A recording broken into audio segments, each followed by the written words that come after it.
क्या आपने कभी महसूस किया है कि आप दिन रात मेहनत करते हैं फिर भी जिंदगी में कुछ खास बदलाव नहीं, जैसे कोई अदृश्य दीवार हो जो आपको आगे बढ़ने से रोक रही हो? अगर हाँ, तो आज की यह कहानी आपकी सोच बदल सकती है। यह कहानी एक गरीब लकड़हारे की है और गौतम बुद्ध की एक ऐसी सीख की जिसने उसकी पूरी जिंदगी बदल दी। बहुत समय पहले की बात है। एक छोटे से गांव के पास घना जंगल था। उसी गांव में एक गरीब लकड़हारा रहता था। वह हर दिन सुबह जंगल जाता, लकड़ियां काटता और उन्हें बाजार में बेचकर अपने परिवार का पेट भरता। लेकिन उसकी जिंदगी में हमेशा गरीबी ही रही। एक दिन वह बहुत थका हुआ जंगल में बैठा था।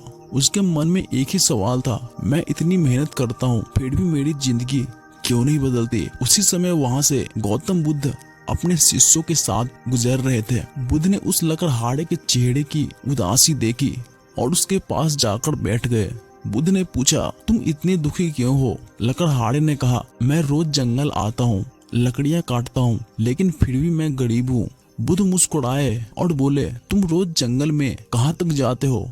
लकड़हारे ने कहा, बस थोड़ी दूर तक, जहाँ आसानी से लकड़ियाँ मिल जाती है। बुद्ध ने कहा, कल से थोड़ा और आगे जाना।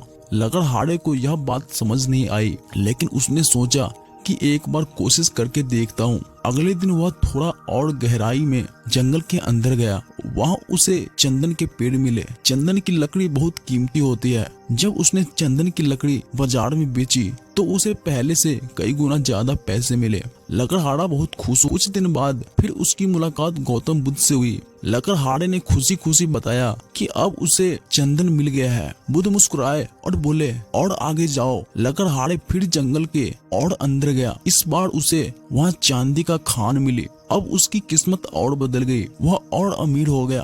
कुछ समय बाद वह फिर बुद्ध के पास गया। बुद्ध ने फिर वही कहा, और आगे जाओ। लकड़हारा इस बार बहुत गहरे जंगल में गया और वहाँ उसे सोने और हीरे का खान मिल गई और वह बहुत अमीर हो गया। उसकी जिंदगी पूरी तरह बदल गई। लकड़हारा बुद्ध के पास आया और बोला, भगवान, अगर उस दिन आप मुझे और आगे जाओ न कहते तो मैं आज भी सिर्फ साधारण लकड़ियां ही काटता रहता। बुद्ध मुस्कुराए और बोले, जिंदगी में ज्यादातर लोग वहीं रुक जाते हैं जहां उन्हें थोड़ी सफलता मिलती है, लेकिन जो लोग आगे बढ़ते रहते हैं उन्हें ही असली खजाना मिलती है। इस कहानी की सबसे बड़ी सीख है, जिंदगी में कभी भी जल्दी मत कीजिए, हमेशा आगे बढ़ते रहिए, क्योंकि असली खजाना अक्सर थोड़ा और आगे होती है।